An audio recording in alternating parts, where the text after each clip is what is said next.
He was the greatest demon lord in history, but when he reincarnates into the future after 500 years, he finds that everyone is now stronger than him. The story begins in the world of Alniath, where there's a war between the humans and the immortals, and the fate of the world depends on the fight between the strongest of the two sides, the human hero Graham and the demon lord Veltol.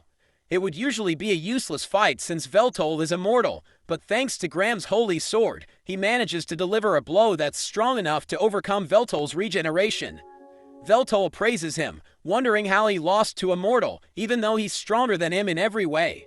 Graham notes that Veltol thinks mortals are weak since they will all die, but he believes it's the thing that makes them strong.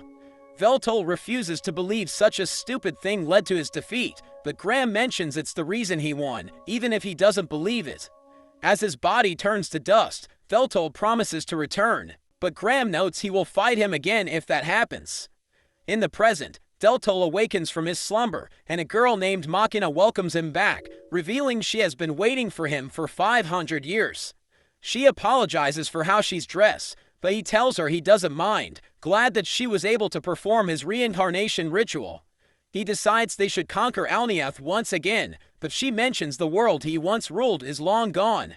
She notes that 80 years ago, Alniath and Earth were caught in a catastrophe, which caused the two worlds to fuse. 90% of all people were wiped out, and the national governments stopped working, so cities started functioning as independent states, which led to a number of wars between them. But things are now relatively peaceful, and she mentions that Earth was advanced in technology, and after being combined with the magic from Alniath, it led to even greater advancement. She shows him the current state of the world, and he can't believe how far the mortals have come. A man almost bumps into him, but Machina pushes him out of the way. He can't believe the man so easily bumped into her, one of the 6 dark peers, so he decides to teach the mortals to fear them once more. He fires his magic into the sky, and it blows a hole in the clouds above, but the people just think he's an idiot using weather magic. An alarm goes off, and Machina reveals it's forbidden to use magic within the city, so she takes him and runs away. She notes that after his death, they agreed to a ceasefire with the humans, but after the fusing of the two worlds, the citizens of the Immortal Kingdom had to scatter across the world. After that, the major industries started hunting them, because the world collectively decided that immortals didn't deserve human rights, and they were treated like vile creatures. As the humans continued to become more advanced, they developed anti-immortal weapons, which almost wiped them all out. Veltol asks her what happened to the other 5 dark peers, so she notes that 3 of them went missing, and one of them, named Zenel, sacrificed himself so she could escape, because she was one of the only 2 people who knew how to revive him. Veltol realizes she hasn't mentioned Marcus, which startles her, and she tries changing the topic, asking him if he's thirsty. She tells him to stay put while she goes to buy him a drink, and as he waits, he notices lights floating around the area. They seem to be drawn to a girl, and she suddenly makes certain videos appear on all the screens in the city. She seems pleased with herself, and as she leaves, Veltol confronts her. He knows she was the one who changed all the screens, and she acts like she doesn't know what he's talking about, but he mentions he saw the fluctuations in the ether around her before all the screens changed. She's surprised he could tell that she was the one who did that by just looking at the ether, so she wonders who he is. But she doesn't believe him when he tells her he's the Demon Lord. Veltol doesn't understand how she was able to change the screens, but he feels she's a genius, which makes her blush, so she notes she just hacked the screens. Veltol mentions he's looking for Marcus, asking if she knows of him, so she points him towards a huge building, saying Marcus is the CEO of the company. So he goes to the building, and as he talks to the receptionist, Marcus's private secretary Kinohara mentions they've been waiting for him. As they ride the elevator, Kinohara sees him staring at her, so he notes he was just interested in the creature she has on her shirt, so she mentions it's the mascot of the Ishimara magic industry called Ishimari, and they plan to create a movement around him in the future. They arrive at the top of the building, where Marcus greets Veltol, but he thinks it's disrespectful for Marcus to stay seated in his presence. Marcus asks Veltol why he came to meet him, but Veltol notes he should be celebrating his return before asking questions. He tells Marcus to help him rebuild the Immortal Kingdom so he can once again rule the world, but Marcus starts to laugh, saying he's not going to help him. Veltol prepares to teach him a lesson, but Kinohara suddenly tries to slice him, so he jumps back to dodges. Marcus tells her to stand down, and he notes Veltol has become weak, because in his prime, he wouldn't have needed to dodge the attack, so he isn't going to bow his head to him. He tells Veltol to leave, and he notes that if he begs, he might consider helping, which makes Veltol angry, so he prepares to teach him a lesson, but Marcus cancels his spell before he can do anything, which shocks him. Marcus starts to laugh, thinking Veltol must be wondering why a person like him, who can use magic without chanting, has been made powerless by someone without talent, so he reveals a device on his neck, saying it's the reason he has become stronger than him. Veltol has no clue what it is, so Marcus pulls up a video of him explaining the device. We learn the device is called a familia, and Marcus mentions there are 5 steps for activating magic, but with a familia, 3 of the steps are removed, allowing people from all races to use magic. Marcus notes that he made the familias so it can't be used by higher beings like Veltol, or else he would lose his advantage. Veltol tries to attack again, but Marcus breaks his spell once more, noting that even though Veltol's magic casting speed is fast, the familia is still faster, so without one, he'll always be too slow, because everyone has one implanted in their body. Veltol doesn't understand why Marcus is against him, so he says he has always hated him, because he was better than him at everything. Marcus summons a number of blood swords, shooting them at Veltol, and as he falls out of the window, Marcus thinks he's dead, so he plans to be the next demon lord.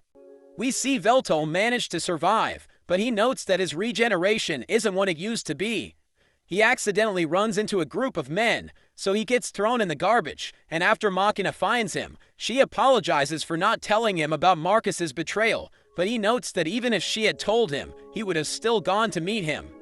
She takes him to her apartment building, and he's impressed thinking she has the whole building, but when she takes him to her tiny apartment, he thinks she's joking, but she notes it's all she can afford.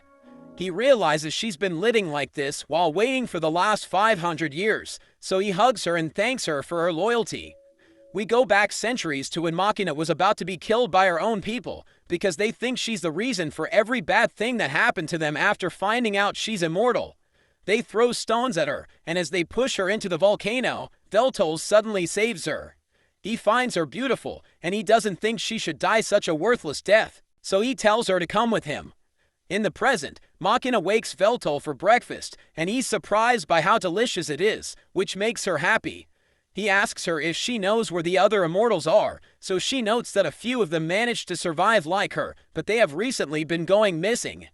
She mentions she has lost contact with her close friends, and he wonders if the immortal hunting is still happening, but she notes that the hunts ended several decades ago. She mentions she went to her friend's room after they went missing, where she saw there was a struggle, and she found a note mentioning the immortal furnace. Veltol accidentally spills the tea, and he mentions he's still recovering from his injuries since his regeneration has slowed down. He knows he doesn't have his full power, since he couldn't use his magic to its full potential, and Machina notes that it's because the faith that served as a source of his power has greatly declined in the modern age. He knows that without others recognizing and turning their emotions towards him, his power of faith is lost, but he isn't worried since his life is eternal, and he simply needs to reclaim the faith. Machina suggests they go shopping, and she takes him to a market, where he's surprised because the shop seems empty, but she tells him to step on the 3D scanner, which will help them choose the best clothes for him. She feels bad since she can't afford the expensive things, but he notes his personality is such that even ordinary clothes will look good on him. She asks him if he has any preference in style, but he leaves it up to her, and she tells her familia to select the best option. It suggests a tracksuit, which he finds perfect, and he notices a design on the back, so he wonders what it means, and Machina tells him it's written in an old language, and it means the Demon Lord. As they leave the shop, Veltol stops her since they didn't pay for the clothes, but she tells him the payment was deducted automatically, which surprises him. He becomes curious about her familia, so she reveals that apart from its use in magic, it also helps in communication, shopping, and even gathering information. She mentions that unlike smartphones, which have gone extinct, familia are more convenient since they don't need to be held physically. He starts touching her neck as he looks at it, and as she enjoys herself, she gets a notification that her heart rate is elevated, but she just ignores it. He wonders if it bothers her since it's attached to the nape of her neck, but she says she has grown used to it. She mentions how it has become an important part of them, but it doesn't necessarily improve one's life. Veltol thinks he should get a job, but Machina stops him, saying she can pick up more shifts to improve their living conditions. But he declines her offer because times have changed, so he can't stay idle while she works to provide them with all the necessities. He tells her he hasn't given up the idea of conquering the world, and Machina swears to serve him for as long as she lives. As Veltol is about to leave, she tries to join him, but he stops her, since she has her own work, and in the unlikely scenario he can't get a job, they'll both be depending on her income. So she agrees to let him go, but she gives him a device which he can use for payment and to contact her in case of an emergency. As he looks at the device, he wonders what type of job he can get, but his stomach suddenly growls, and he notes it's the first time he has ever felt hungry, so the decline in his faith must be severe. He realizes he can't be choosy, and shouts that he needs a job since he's broke, saying he's willing to do anything. But a man stops him and tells him to visit the commercial guild if he needs work. He asks Veltol if he has a citizen ID, but he's clueless, so the man thinks he must be an illegal immigrant. He says that this is his turf, so Veltol apologizes and leaves, but the man hands him an application form and tells him to take it to the commercial guild. He can't guarantee it will help him get a job, but he thinks it's better than nothing. He guides Veltol toward the guild's location and warns him to stay away from any company under the Ishimara group because they have a reputation for exploiting their workers. Veltol soon arrives at the guild, where a clerk interviews him. Since he has no previous work experience, he only mentions his skills related to his role as the Demon Lord, like his experience creating dungeons and leading a nation. But the man tells him there are no positions for him, because they have a policy of only hiring people with the Familia implants. After being rejected, Veltol returns to Machina, and he asks her if she thinks he isn't capable of doing anything in the present era because he's losing his confidence, but she tells him they are just fools that aren't capable of measuring his greatness. He asks her if she knows anyone who can offer them advice, and she says she knows a person, so he's happy that she has a friend. They meet Machina's friend Takahashi, and it turns out to be the girl Veltol met before. She realizes he wasn't lying about being the Demon Lord, because Machina always told her about him, but she never believed her stories. He wonders how they met, so Takahashi mentions they met online, but seeing Machina's reaction, she decides to spare the details. Veltol touches her Familia since he finds it different from Machina's, which surprises her, so Machina explains he used his Sage Eyes ability, which allows him to use the flow of mana to understand the composition of objects that he touches. He mentions he has a general idea of what's going on inside the Familia, but there's still a lot he can't analyze. After that, he asks Takahashi to help him find work, and she wonders if he has any preference, so he notes that he would prefer something that will make his existence known around the world. After considering his abilities and his lack of a Familia, Takahashi suggests he become a streamer, so he wonders what that is. She tells them they broadcast themselves playing games, chatting and even singing, and they earn money from ads and donations. She assures him that it's easy, and she mentions she will even let him borrow her old stuff, but Machina isn't happy about it because she thinks he should find a more stable source of income. Takahashi mentions Veltol has a great voice and a pretty face, so everyone will love him, which even Machina can't deny. Machina is used to living alone in her apartment, so when she accidentally comes out of the shower with nothing on, she gets embarrassed and apologizes to Veltol, but he tells her there's nothing to be ashamed of, and he even praises her physique. Takahashi arrives with the equipment, and as she assembles everything, Machina is worried, but Takahashi tells her to trust in her best friend because she has already planned everything. She tells Veltol to check out his new setup, and she tries telling him how to use the controller, but he uses his Sage Eyes to learn how it works. He selects a game, and Takahashi worries because it's like Dark Souls, but she thinks it shouldn't be too difficult for him due to his powers, but he dies almost immediately. After losing several times in a row, Takahashi thinks he sucks, but Veltol notes it's fine since he isn't used to playing on the controller. Machina wonders if their plan is falling apart, but Takahashi tells her it's the opposite, since his perfect personality will contrast with his poor gameplay. Takahashi thinks they need to come up with a good intro, because out of the millions of streamers in the world, only a few are making money, so she thinks he needs a unique catchphrase that will leave its mark on people. Makina suggests quoting something from his war declarations, and after seeing it, Takahashi thinks it's alright, and says they can improve it later on. Takahashi tells him to stream every day even if no one is watching. She also tells Makina to stay out of the room while he's streaming so she doesn't get caught on the camera, because they can't have people thinking she's his girlfriend.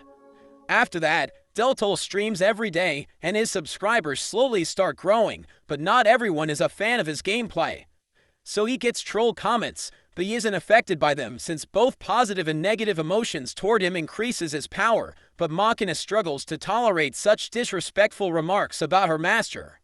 Deltol eventually reaches 1 million subscribers, so he decides to play a new game, but while he streams, there's someone that spies on Makina. When he finally clears the game, one of his viewers comments on how he was raging, but he notes that if that were the case, the whole world would have ended. After that, he goes out for a walk, and Makina tells him she'll have dinner ready by the time he gets back. As he walks through the streets, he's shocked when he suddenly sees the hero Graham among the homeless people. We go back to before Graham became a hero, and we see him taking care of his sister. He leaves to gather herbs for her, but his father stops him and hands him a sword so he can protect himself.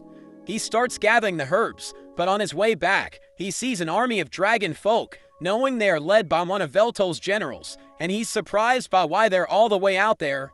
But when he gets back to his house, he's horrified to find it burned to the ground along with his entire family, so he swears to get his revenge on Veltol.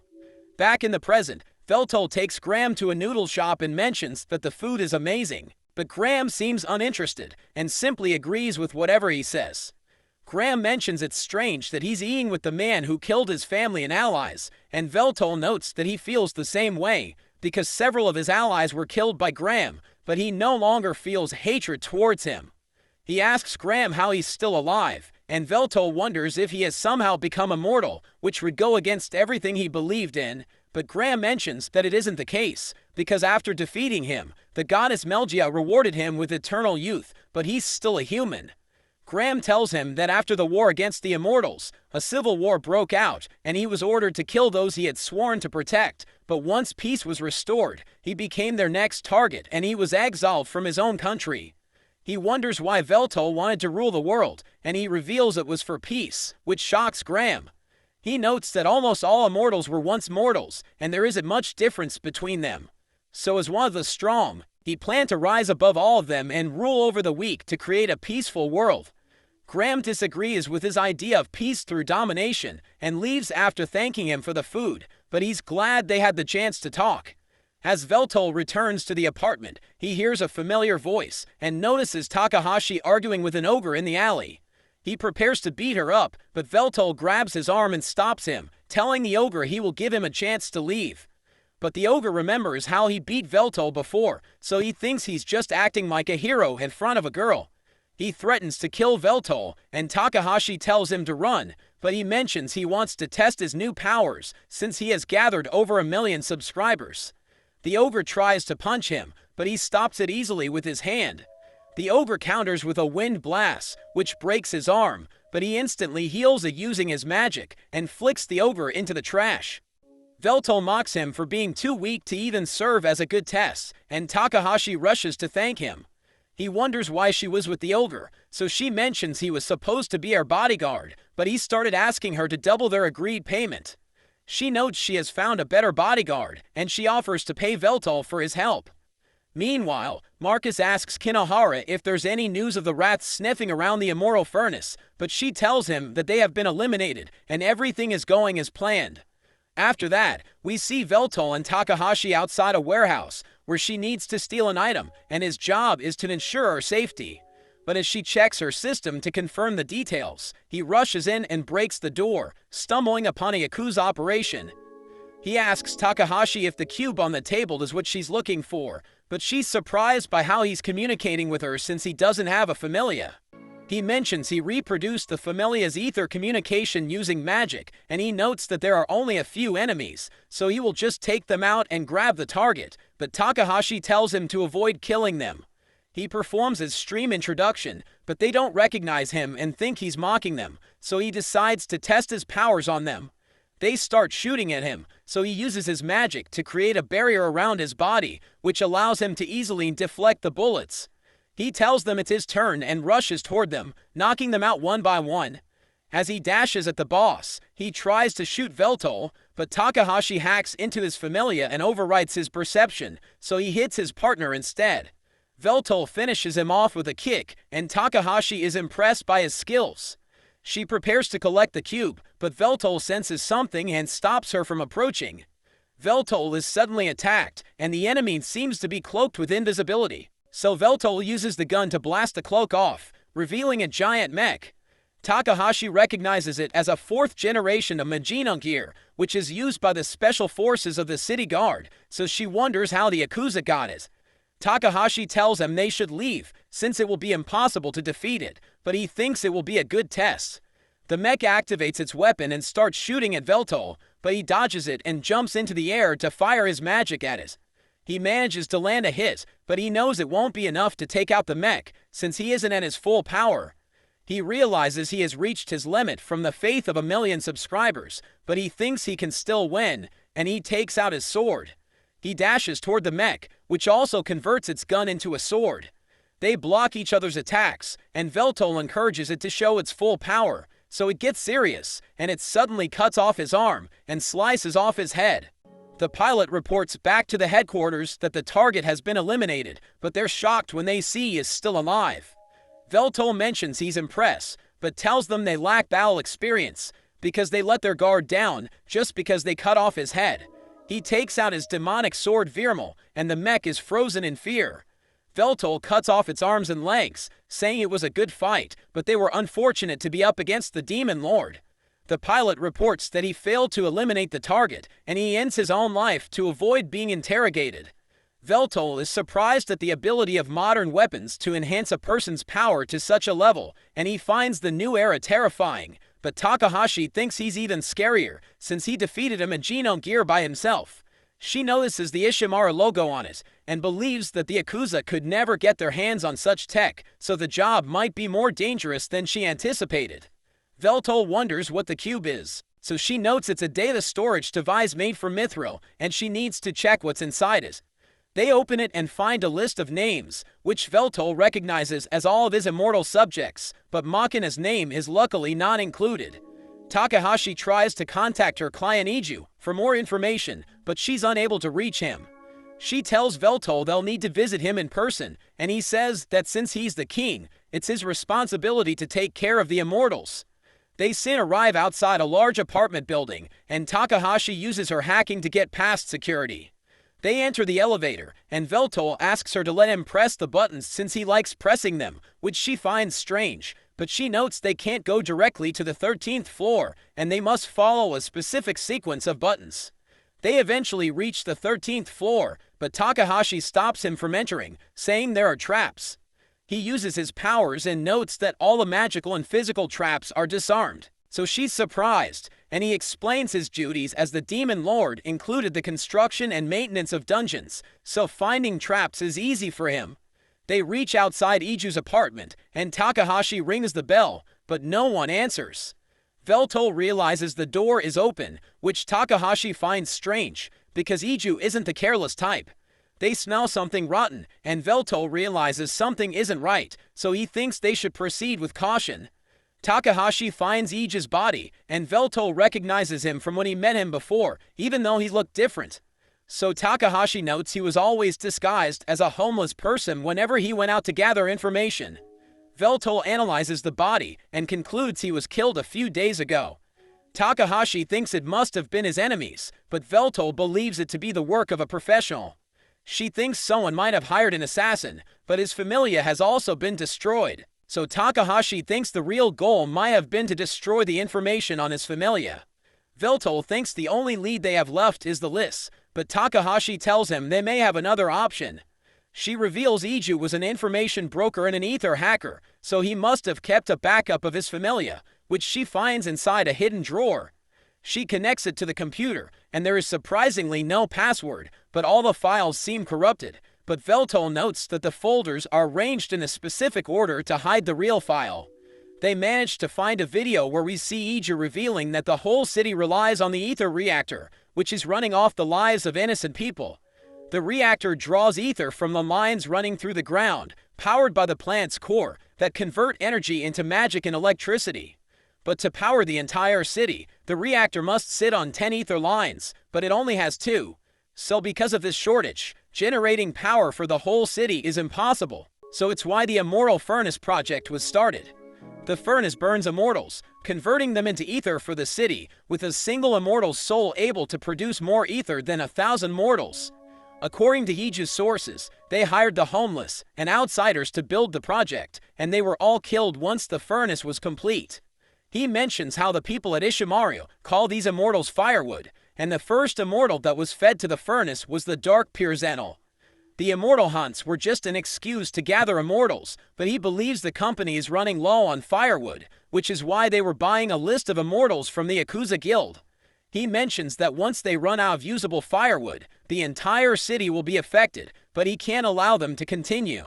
He notes that he's saved all the data there, leaving it up to whoever watches the video to decide what to do, adding that the only one who can resolve the problem would have been the legendary Demon Lord. Veltol wonders if they should leak the information, but Takahashi thinks it will just be taken down and she will be killed like Iju. Veltol thinks that as the king of the immortals, it's his responsibility, so she doesn't need to trouble herself with this.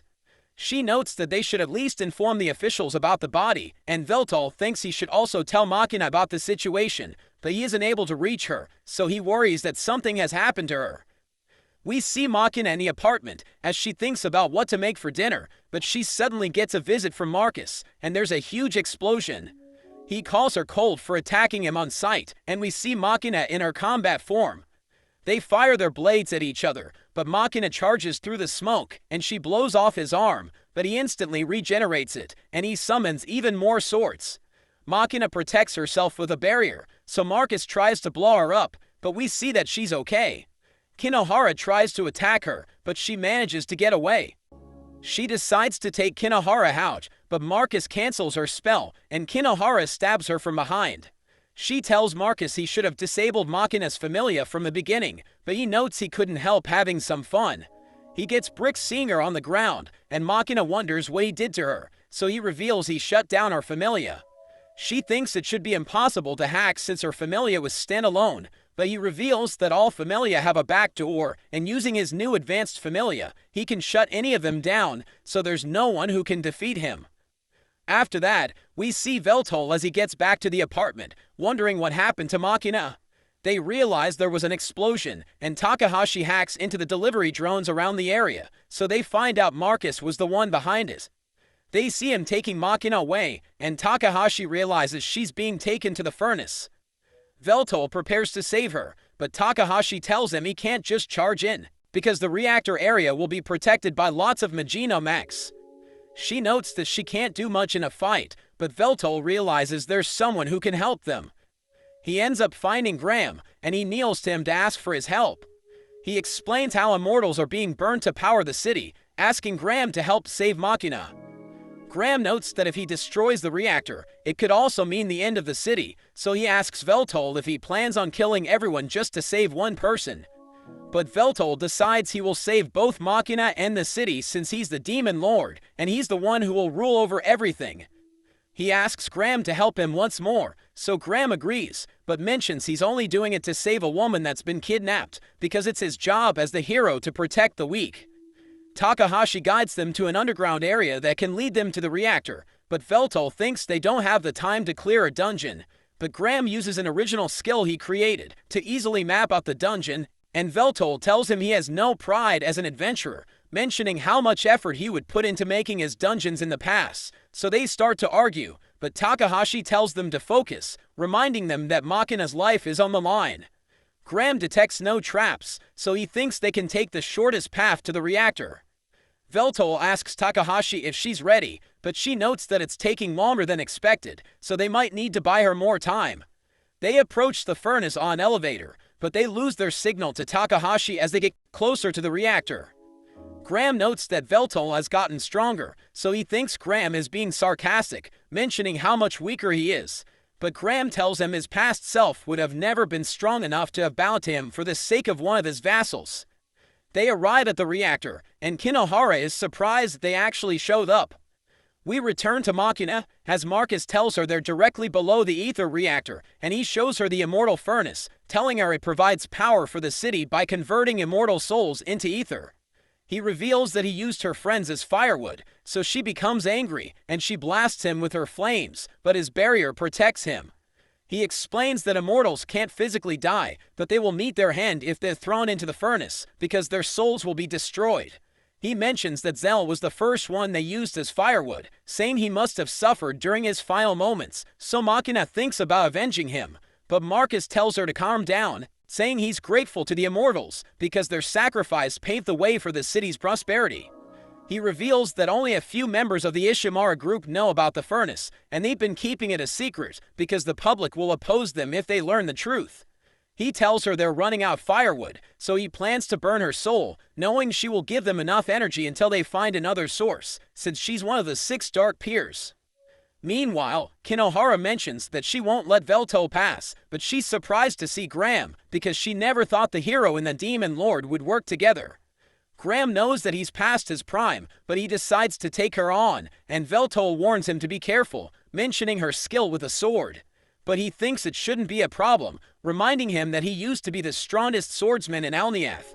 Kinohara suddenly appears behind Graham, and she attacks him with her lightning slash. But he manages to block her attack, and Velto runs to the furnace, so she tries to stop him, but Graham gets in her way. Velto tells him not to die, and he jumps down the pit, as Kinohara tells Graham that his era ended a long time ago, but he explains that he will continue to fight as long as someone needs his help. She wants to end the fight quickly, so she activates her Magino gear, as a flash of light blinds him, and she suddenly blows him away. She explains that she's using a prototype of the 5th generation, telling him it's superior to the other Magino gears, but she mentions that it has a defect, saying the operating time depends on the driver's mana pool. She continues to attack him, as she calls him a relic of the past, saying he will lose because everything about him is outdated, but he explains that it won't decide the outcome of their fight. She uses her lightning sword again, so he blocks her attack, but she quickly sheaths her sword, before delivering another attack, but he still manages to react on time. He admits that he can't find an opening, saying her Magino gear is impressive, but he kicks her away, as he notes that it's also durable. But he mentions that her attacks aren't fast enough, because she still has to sheath her sword before using her magic. She's impressed that he was able to notice it, but she thinks it doesn't matter, because he won't be able to defeat her, telling him he's no match for her Magino gear. But she struggles to hit him, and he sees an opening, so he uses his magic, which summons earth spikes to surround her. But she manages to break free, so he uses his Frost Nova to immobilize her, and he lunges at her, but she blocks his attack. So he follows up with a fireball, landing a direct hit, and there's a massive explosion. But she gets back up, as he realizes that his spell isn't strong enough, but he notes that his tactics are still effective, revealing that he learned the combo 500 years ago. So she becomes upset, and she charges in, but he kicks her away, as she wonders why she can't defeat him, so he tells her he won't lose so easily, since he's the hero. She charges up for her next attack, telling him he can't win with his rusted sword, but he tells her it will continue to shine as long as the people need his help. He calls upon the power of his sword, and it starts shining, as he tells her he's about to use his ultimate attack. She rushes forward, but his sword suddenly bursts with energy, and he delivers his ultimate attack, which covers the entire area with his light. But he can't believe she's still alive, so he admits that her Magino gear is impressive. She wonders how he was able to defeat her, so he explains that it's because of his experience, telling her he's been fighting for 500 years. She asks him why he isn't following Veltol, thinking he doesn't stand a chance against Marcus, but Graham tells her not to underestimate him, because he won't charge in without a plan. She thinks Graham is lying, but he mentions that Veltol has a trump card, telling her he's the only one who knows about it, and he thinks Veltol will win the moment he uses it. Kinohara tells him to put her out of her misery, but he refuses, telling her she's in no condition to continue their fight, so killing her would be pointless. But he realizes that they're under attack, so he protects her with his barrier, and a group of mechas appear, so he prepares to take them on. We see Machina as Marcus is about to sacrifice her, and he tells her about his goal to become the next demon lord after he kills the immortals. He bids her farewell, and he lets her go, causing her to fall down the furnace as she thinks about the moments she spent with Veltol. She wishes him all the best, and she mentions that she loves him, but just as she's about to hit the bottom, he suddenly arrives to save her. He tells her not to give up so easily, and he apologizes for being late. He asks Marcus if he has any justification for his actions, but he explains that he doesn't, and Veltol gives him a chance to serve him again, but he refuses, so Veltol decides to kill him. Marcus attacks with his blood swords, which Veltol easily defends against, but they suddenly explode, covering the area with smoke. Marcus uses one of his blood swords as Veltol charges in, and they start to fight, as Marcus realizes that Veltol is using strengthening magic. He mentions that it's the right move because he can't cancel magic that has already been activated, but he fights Veltol head-on, and he manages to overpower him. Veltol decides to punish him for the immortals he betrayed, but Marcus thinks he doesn't stand a chance, and he starts attacking him with incredible speed. But Veltol manages to cut his arms, and he destroys his head, but Marcus launches his blood at him, and he instantly regenerates. He knows that Veltol was aiming for his familia, telling him he can't win because he doesn't have one, and Marcus detonates the blood on Veltol's body. We see that he's in terrible condition, and Marcus mentions that the fight is over, as he uses his strongest explosion to finish him off. He tells Veltol he's disappointed, because he was expecting him to put up a fight, and he prepares to deal with Machina, but she wonders what's happening to Veltol. Marcus sees him surrounded by a dark energy, and he compliments Marcus for defeating him in his current form, saying he's the second person who has driven him to this point. Veltol decides to give him one last chance, asking him if he will serve him again, but he refuses, saying he will rule the world after he kills the other immortals. So Veltol decides to kill him, and he's about to transform, so Marcus tries to use his blood sword, but his spell doesn't work.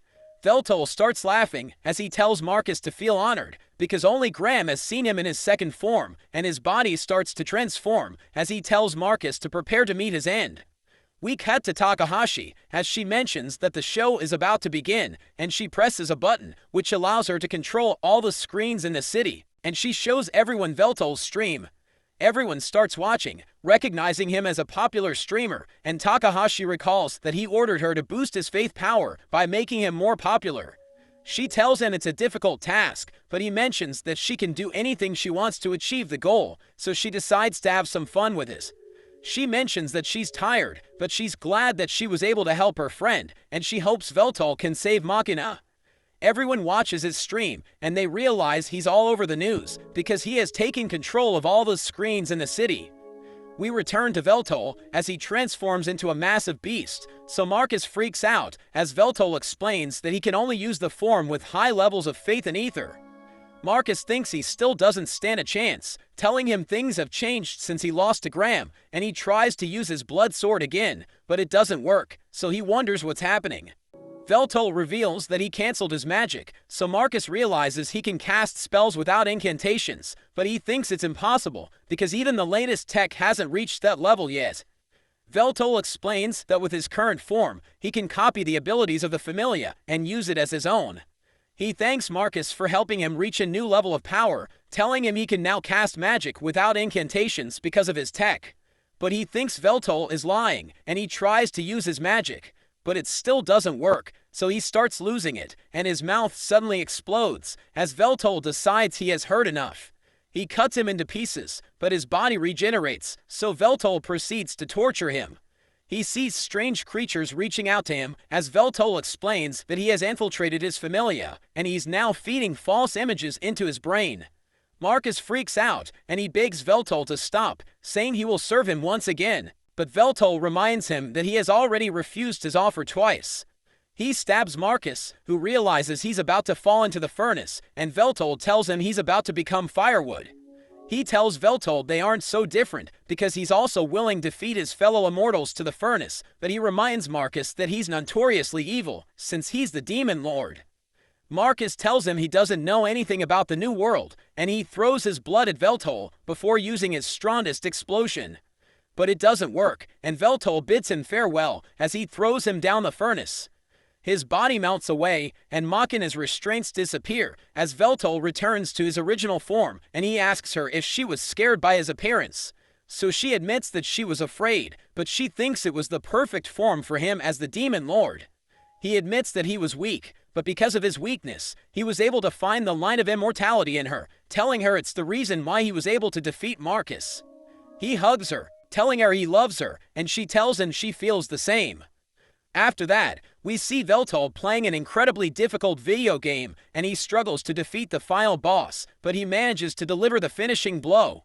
So he celebrates, telling his viewers they were wrong about him because they thought he didn't have what it took to clear the game.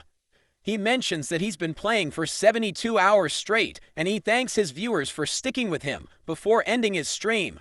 Machina joins him, telling him she's impressed because he was able to clear the game, but she tells him to take a break every 24 hours since she wants to spend time with him. He mentions that he now has over 3 million subscribers, so she congratulates him, asking him if he wants to celebrate, but he tells her there's no need because he has already unlocked his second form, but he mentions that it isn't useful because it only specializes in dealing with immortals. He wants to look for the other Dark Peers, since 3 of them are still missing. He notes that Marcus never mentioned anything about them, and Veltol knows that he likes to boast about the immortals he killed, so he thinks they're still alive. He considers checking the Dark Peer records because it automatically tracks their locations, but Machina tells him it was lost after he was defeated, so he tells her they should look for it. The doorbell suddenly rings, as Takahashi tells them to open up, so they let her in, and Veltol is surprised to learn that she's still in high school. He thinks she's too young to take on dangerous jobs, but she doesn't care, telling him she watched his stream. He thinks the viewers got bored, since it was 72 hours, but she tells him not to worry, telling him he can upload highlights in the future so that everyone can catch up. She asks them what they're planning to do next, so he reveals that they will look for the Dark Peer records, and she becomes excited, thinking they're going on a treasure hunt. So she decides to join them, telling them she will gather intel for them. She opens her browser, and Machina thinks she won't find information about it online, but she explains that she will look for the possible spots where they can find it, and she uses the artificial spirits in her familia to narrow down the results. She mentions that she was able to find it, and she shows them Akihabara City, telling them it has a magic academy called else, which was founded after the end of the Immortal War. She mentions that there's a hidden treasury beneath it, which hasn't been opened in 500 years, and Veltol thinks they can find the Dark Peer records inside it. So she offers to handle the academy security while they sneak in, but Machina tells her it's illegal. Veltol suggests that they should enter the academy as students, and Takahashi supports his idea, saying she will alter their documents so that they will be accepted into the academy. They travel to Akihabara City, and a robot welcomes them at the train station, but it asks for Veltol's ID, telling him he can't enter the city without it.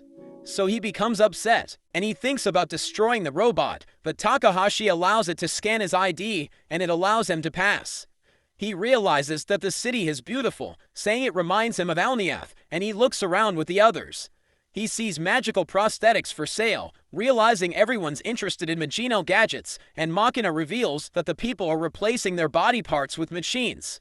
They reach else, and they meet the principal named Gotel, who examines their documents, but Takahashi becomes nervous because she's afraid that Gotel might see through her forgery. We learn that she looked into Gotel, realizing she's the head of her clan, which is one of the 3 great houses in Akihabara, and she even controls half of the city. Takahashi is afraid that she will reject their documents, but she accepts it, and she asks them why they picked else. Takahashi tries to come up with an excuse, but Veltol tells her the truth, saying he wants to see what's inside the hidden treasury.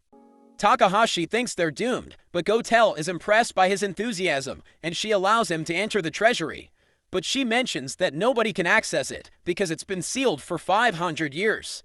She explains that the only way to release the seal is to have the heads of the 3 great houses gather with their regalia, which act as keys to the treasury. She shows Veltol her sword, telling him it's one of the keys, and she promises to release the seal if he gathers the other regalia.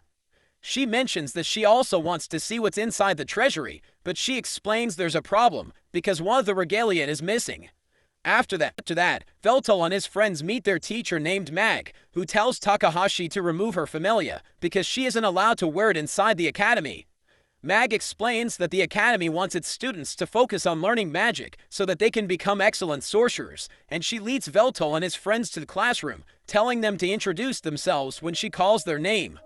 We see a strange girl in the classroom as she hears a voice in her head, and her classmates talk about her, thinking she's a loser. She mentions that she's bored with her life, so she wants to leave her school, but Veltol joins their class, introducing himself as an exchange student, and he mentions that everyone should be honored to have him in their class. Makina also introduces herself, saying she's good at making curry, and Takahashi greets everyone, telling them she's a genius hacker. Mag shows them a mana crystal, saying it will measure their magic powers, and she tells Veltol to place his hand over his. He warns her that it's going to break, but she thinks it's impossible, so he follows her instructions, and the crystal instantly shatters. Mag gives everyone an introduction, as she mentions that spirit channeling is considered taboo, but she explains that they need to learn it in magic school. She gets distracted by Veltol, since he isn't taking notes, so she tells him to pay attention, but he tells her not to worry, because he has already memorized everything. She asks him a question about history, so he gives her a detailed explanation about what happened hundreds of years ago, and everyone's impressed by his answer. After that, we see this strange girl named Hazuki having lunch, and she hears everyone talking about Veltol. But a boy named Albert approaches her, calling her the head of the Reynard clan, which has fallen into ruin. He mocks her for having no talent for magic, telling her she doesn't deserve to be in the school, and he mentions that she's receiving special treatment because she's part of the 3 great houses. He starts insulting her parents, so she becomes upset, but he tells her not to get angry because he's just saying the truth. But Veltol tells him to shut up because he's enjoying his bowl of udon, saying it's supposed to be eaten in silence, and he mentions that his food has been ruined because of Albert's hypocrisy. He insults Veltol for live streaming, telling him it's a fake job, but he thanks Albert for watching his streams. He tells Veltol to watch his tongue because he's talking to the heir of the Hagrams family, but he recognizes Albert's family name, asking him if he's the descendant of Gonfall. He mentions that Gonfall is their founder, but Veltol calls him a coward because he ran away during an important battle. So Albert becomes upset, but Veltol tells him he has no right to look down on Hazuki because she has more talent than him. He thinks it's impossible because she has no talent whatsoever, and he challenges Veltol to a duel, saying he will teach him a lesson. After that, we see Hazuki in the arena when Takahashi approaches her, asking her why everyone's avoiding her. So she explains that they hate her because they think she doesn't deserve to be in the school. She reveals that her grades in theory are excellent, but she can't use magic, so everyone thinks she's a failure. Makina can't believe the students are allowed to have duels in the school, so Hazuki explains that the academy encourages it because it wants to train mages who can fight. Mag serves as the referee, and she tells Veltol and Albert to end their fight quickly because their lunch break is almost over. Veltol tells Hazuki to watch their fight because she's about to witness his victory. But Albert tells him he's being arrogant, revealing that his magic is unrivaled in the academy because he's the only student who has an A+ in all subjects about mana. Veltol still thinks Hazuki has more talent than him, but she thinks it's impossible because she received an F rating in all the practical tests.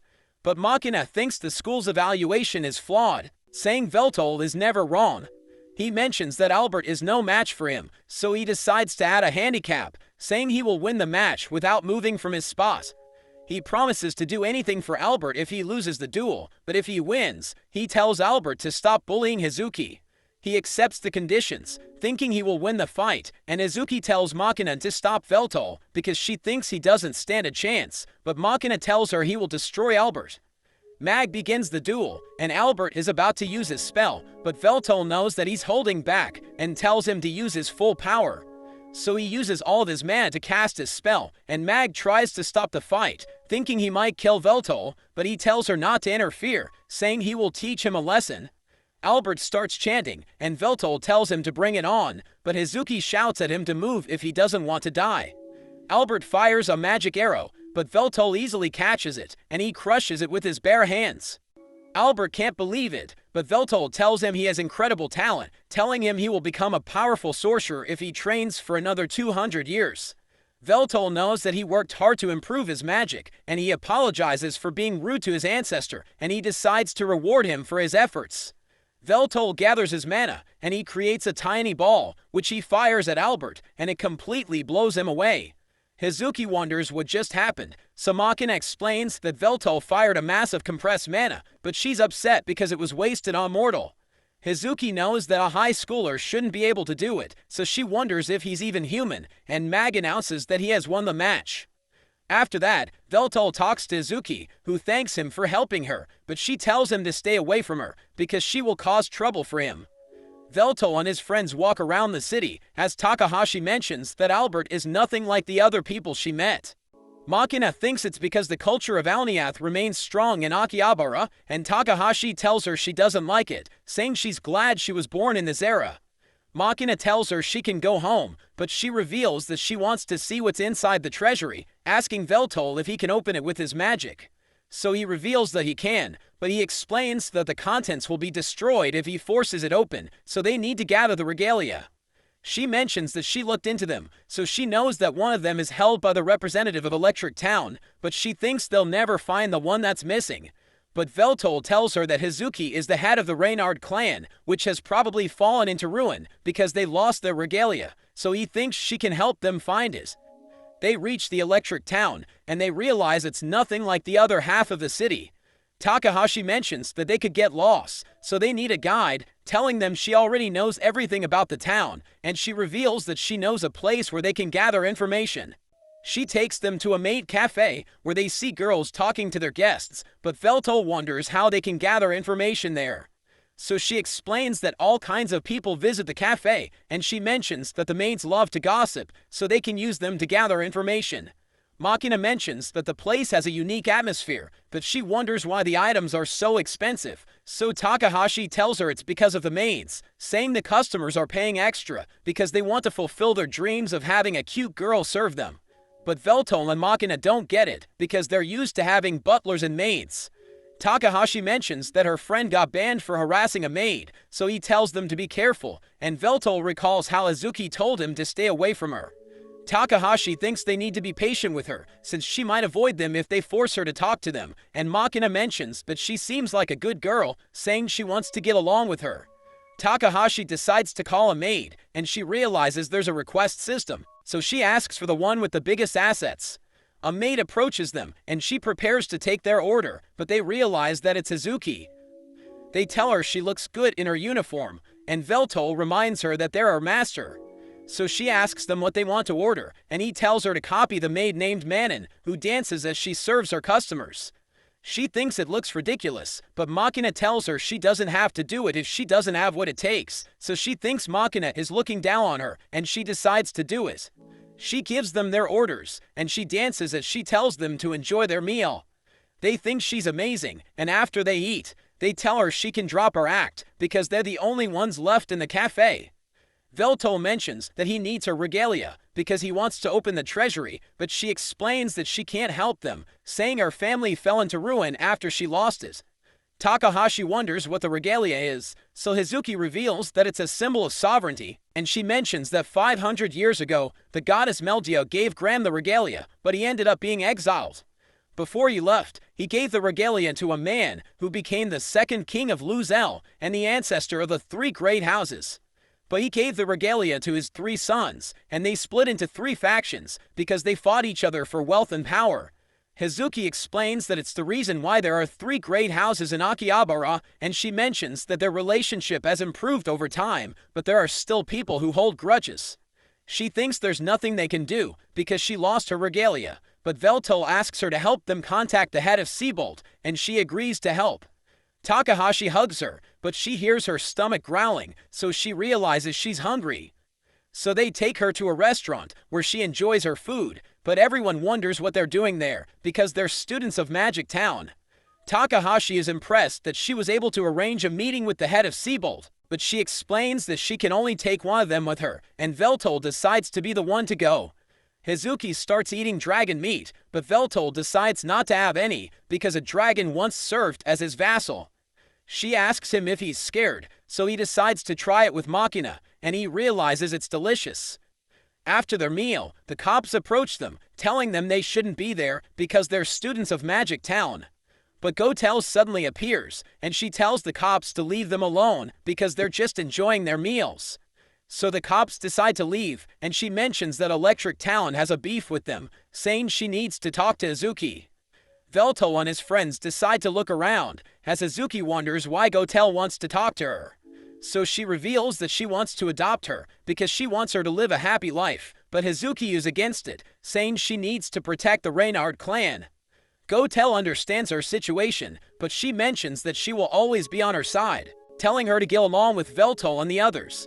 As she walks away, Izuki suddenly hears the voice in her head, and Takahashi asks her if she's okay, because she looks pale, but she mentions that she's fine, telling Takahashi not to worry about her. After that, Izuki and Velto meet a man named Merrill, who introduces himself as the assistant of the head of Sebald. He uses his glasses to scan their bodies, and he takes them to his master named Cornea, who mentions that he always has time for Izuki. Velto formally introduces himself, saying he wasn't expecting Cornea to be a goblin, so Izuki apologizes for his rudeness. But Cornea mentions that it's okay, because he doesn't care about lineage, saying he used to be a merchant, but the former head of Sebald took a liking to him and made him his successor. He asks them why they decided to visit him, so Velto explains that he wants to talk about the regalia, and Cornea brings out his crown, saying it's House Sebald's regalia. He reveals that it contains fragments of Meldia's soul, and he mentions that he can't get rid of it unless he forfeits his ownership or loses his soul. Velto realizes that he can steal it by killing him, so everyone sees him as a threat, but he says it was just a joke, asking Cornea if he can borrow it, because he wants to see what's inside the treasury. He reveals that he wants to rule the world, and Cornea thinks he's insane, but he decides to trust him, because Izuki brought him there. He mentions that he wants to change Akihabara because they're sticking to outdated traditions, but he tells Velto that he will need all 3 regalia to open the treasury and become the true king of the city, so he realizes that he needs to summon Meldia to achieve his goal. Cornea notes that collecting the regalia is the quickest way, and he tells the others to leave, saying he wants to speak to Velto alone. He agrees to help Velto collect the regalia, and he tells him a secret he has been hiding from Izuki, saying he can sense that the lost regalia is nearby. He tells Velto to help her, because he knows that she's vulnerable, and he mentions that she's one of the reasons why he wants to change the city, since he owes her father a huge debt. He reveals that according to the records, she received the orb regalia from the previous head when she was young, so he thinks she's the only one who can find it.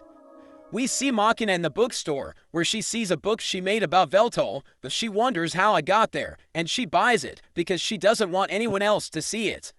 Takahashi joins her, and they eat together, as Makina asks her if she's okay with the exchange program. So she tells Makina she's fine, because she has enough credits, but she wonders why Makina is acting like her big sister. So she explains that she's older, and Takahashi thinks she's older than everyone, but she reveals that she's one of the youngest members of the Dark Peers. She mentions that there's only one member younger than her, and she treated her as her younger sister. But Takahashi suddenly sees Gotel, and she tries to call her, but Gotel completely ignores her. After that, Velto tells everyone that Cornea is now their ally, saying they were able to get useful information thanks to Izuki. Everyone realizes it's getting late, and they decide to go to her place, but she's surprised hearing this, wondering why they want to visit her house. So they tell her they want to get to know her better, and they decide to have a sleepover. In a flashback, we learn that Izuki has been having memory lapses, and she ended up hurting the people close to her, so everyone disliked her. A doctor told her that House Reynard has a natural affinity for hosting spirits, but he thinks her memory lapses are caused by something else, because he can't find signs of mediumship being cast on her. While she's celebrating her birthday with her parents, she suddenly hears the voice in her head, and her parents pass away, leaving her as the head of House Reynard. We return to the present, as everyone arrives at Izuki's house, and she turns over her picture with her parents. They drink together, as Takahashi wonders if the school knows about Izuki's job, but she explains that she's keeping it a secret. Takahashi suggests a fighting game tournament, and Velto thinks it's a great idea. But Izuki isn't interested, so he asks her if she's afraid to fight him, and she decides to take him on. She easily defeats him, calling him a noob, but she suddenly has a memory lapse, and she realizes that she has completely destroyed him. After some time, Takahashi and Makina fall asleep, and Izuki is about to take a bath, but she realizes that Veltol is in the bathroom. She tells him to call her when he's done, but he asks her if she's afraid of him because he has the perfect physique, saying her body is no match for his muscles. So she tells him to stop looking down on her, and she joins him in the pool. She asks him why he's involving himself with her, so he explains that he just followed his heart, but he mentions that things are different now because they have become friends. He thinks she's amazing because she's working hard to make ends meet, and she's also good at video games. He asks her if she had fun with them, so she reveals that she's happy to have them around, but he asks her about the photo frame she knocked down, wondering if she's hiding something about her parents. So she decides to tell him everything, and in another flashback, we see Hazuki waking up in her room. She asks her servants about the date, so they tell her it's her birthday, and she leaves with her parents, but we learn that her family has been receiving death threats. They go shopping together, but they hear people talking about them, saying they're all traitors. As they make their way home, she suddenly has a memory lapse, and an assassin attacks them, stabbing her parents to death. The doctor reveals that her mother was able to carry her to the hospital, so she was able to survive, but her parents didn't make it. During their funeral, Gotel and Cornea talk about the orb, knowing Hazuki inherited it, and they think she's too young to protect herself, so they decide to watch over her. Back in the present, Hazuki reveals that she's staying in Akihabara because her parents wanted to live there as nobles. But she lost everyone close to her, so she's doing her best to stay away from people, thinking she'll never be happy. But he thanks her for sharing her story, and he promises to forgive her no matter what happens. After they take a bath, Veltol senses a presence, and an assassin appears. Veltol asks him who he is, so he reveals that he's called Faceless, and he explains that he's there to make a deal. He mentions that his organization sees Veltol as a threat because he was able to defeat Marcus, so they want him to leave the city, saying they will open the treasury for him if he cooperates. But Veltol refuses, telling Faceless to know his place, so he realizes that negotiations have failed, but he tells Veltol that Akihabara is about to change, and he disappears. Meanwhile, we see Gotel as she visits Cornea, who tells his bodyguards to leave, and he asks her what she needs. But she suddenly cuts his head off, telling him she's there to take the crown. Everyone watches the news, realizing Mag was killed in an explosion, and the reporter mentions that Cornea was murdered by Gotel, so everyone expects the tension between Magic Town and Electric Town to escalate. Hazuki can't believe it, so she visits Gotel, asking her about the news, and Gotel tells her to calm down, but Hazuki realizes that she isn't acting like her usual self, asking her who she is. The students at the academy are ordered to gather in the practice hall, but they see a strange girl who attacks them, using her spell to control their bodies. She warns everyone not to move, saying she will kill them if they try to resist. We return to Hazuki, as she realizes that Mag is controlling Gotel's body. She reveals that her mission is to collect all 3 regalia, and she mentions that she had a hard time dealing with Cornea because he was always with his bodyguards. So she decided to steal Gotel's body because he lets his guard down whenever he's with her. Mag reveals that she lured Gotel to a cybernetic surgery clinic where she installed her unit into Gotel's body, saying Gotel must have died during the explosion. She tells Hazuki to help her finish her quest, but she refuses to join her, so Mag shows her the students in the academy, threatening to kill them if she doesn't cooperate. Mag restrains her on top of the academy, and she mentions that the orb and Meldia are already there. She explains that Meldia was able to stay in the world because she transferred her soul into Hazuki, and Mag reveals that she was able to find out because when she attacked Hazuki 10 years ago, Meldia took control of her body, so she realizes that the voice she's been hearing belongs to Meldia. Mag explains that after her parents died, Meldia no longer took control of her body, revealing Hazuki's low mana pool is because all of her mana is being used to control Meldia. Mag adds that the orb's function is to seal her, and she knows that after she attacked Hazuki, she underwent surgery to replace her right eye. But Mag knows that Hazuki's eye isn't a prosthetic because her mother told the doctor to use the orb to replace her right eye. We return to Veltol as he tells Albert to destroy the light on top of the students' heads, telling him it will undo the spell. Takahashi turns off the lights, and they make their move, setting the students free. The girl tries to stop them, but Makina charges at her and easily defeats her. Takahashi mentions that Hazuki is on the roof, so Veltol leaves to save her, and we see her struggling, as Mag reveals that she was the one who killed everyone close to her. Velto arrives, and Mag tells him he's ruining her plan, but she tells him he can't win, and she suddenly disappears.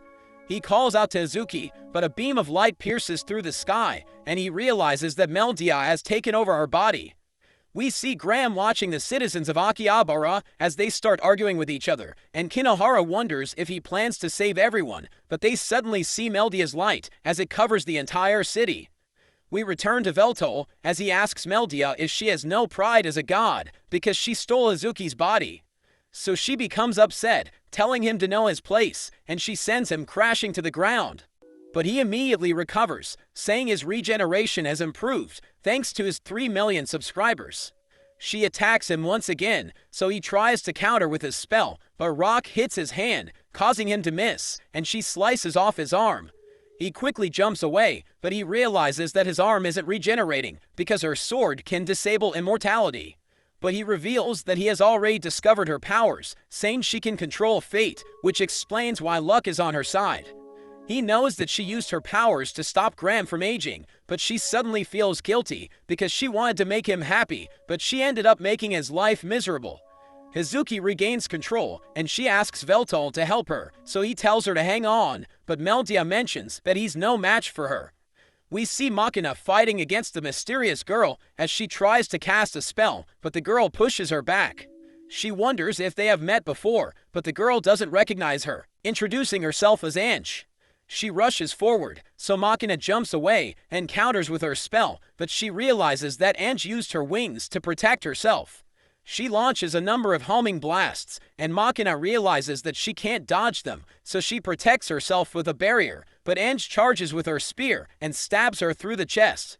She thinks the fight is over, but Makina suddenly detonates her blood, which causes Ange's head to explode. But she gets back up, and Makina realizes she's an immortal. Ange's face is revealed, and Makina realizes she's Mei, the youngest member of the Dark Peers. Makina wonders if her memories have been erased, but she suddenly loses control, and a dark orb appears above her, absorbing everything in the area. She prepares to attack Makina, but Mag suddenly arrives and puts her to sleep, telling Makina she was surprised to see her cornered. Makina tells Mag to give her back, but she reveals that her superiors are interested in Mei, calling her a prototype, and she teleports away with her. We return to Veltol as he struggles against Meldia because he can't hit her with his magic. But he mentions that he finally understands the true nature of her powers, saying she can only nullify his physical attacks. But she needs to dodge his magic, because she knows that it can harm her, so he thinks he can defeat her, but she tells him he doesn't stand a chance. He asks her about her goal, so she reveals that she wants to know how Graham feels, saying she needs to apologize for making his life miserable. So Veltol realizes that she's in love with him, and he mentions that Graham will hate her because she stole Hazuki's body. So she becomes emotional, and she lunges at him, but he casts a spell to enchant his sword, surrounding it with light, and he takes a stance, which reminds her of Graham. But she suddenly loses control, as Mag realizes that her spell has been activated, and she decides to leave, because she knows that Meldia is about to destroy everything. She transforms into her second form, and she fires a ball of light, which sends Veltol flying. But Graham saves him, asking him about Meldia, so he explains that she's going on a rampage because of her crush. Graham thinks about taking her out, but Veltol mentions that he wants to save Hazuki, telling Graham he needs his help. Meldia launches a barrage of light at them, so Veltol and Graham unleash their full power, and they rush forward, as Graham protects Veltol, allowing him to get closer. She attacks him with a powerful energy beam, but Graham slices it in half, and he throws Veltol ahead. Meldia prepares to attack him, but she sees Graham, which distracts her, and Veltol manages to stab her. She returns to normal, and she sees his sword, realizing she's about to disappear because it has the power to cut through souls. He tells her she should have had more faith in Graham, saying he could never hate her because he's the hero. So she starts crying, realizing he wasn't living a miserable life, and Veltol tells her to go to sleep as she thanks him for helping her realize how Graham feels. Hazuki realizes that Veltol saved her, and she starts crying, but Takahashi calls him, revealing that the city is in chaos, so he tells Hazuki they need to save everyone. We see the citizens of Electric Town as they blame the people of Magic Town for the incident. But Veltol suddenly arrives with Hazuki, who reveals that she has gathered all 3 regalia, so she's now the king of the city. But everyone finds her suspicious, thinking she's the one behind everything, so they don't accept her as their new ruler. She explains that Cornea and Gotel were murdered by Mag, who also tried to kill her, but Veltol saved her life, and they were able to recover the regalia. The people don't believe her, but Meryl uses his glasses to scan her, realizing she's telling the truth, so he tells them not to interrupt her. She declares that the regalia will no longer have royal authority in the city, saying they will no longer have a king, and the city council will govern in her place. The people think they can't be trusted, but she doesn't care, telling them to do whatever they want. After that, Veltol and his friends open the treasury, and they find the Dark Pier records. They take it home with them, and they realize that 2 other members of the Dark Piers are still alive. Hazuki ends up transferring to Takahashi's school, and Veltol tells her the uniform looks good on her. They decide to celebrate her transfer, and he challenges her to a rematch, but he still gets destroyed. He asks her how she's finding our new school, so she reveals that she's doing well, saying she's famous after her speech in Akihabara. Veltol also mentions how his channel gained more traction because of it, but he notes that not everyone's happy about it. Hazuki hears Meltia thanking him, so she helps her thank him for forgiving her, and he challenges her to another game. He decides to stream it for his fans, and everyone now recognizes him as the Demon Lord. But that's where this video ends. Remember to like and subscribe to the channel. Thanks for watching, and I'll see you next time.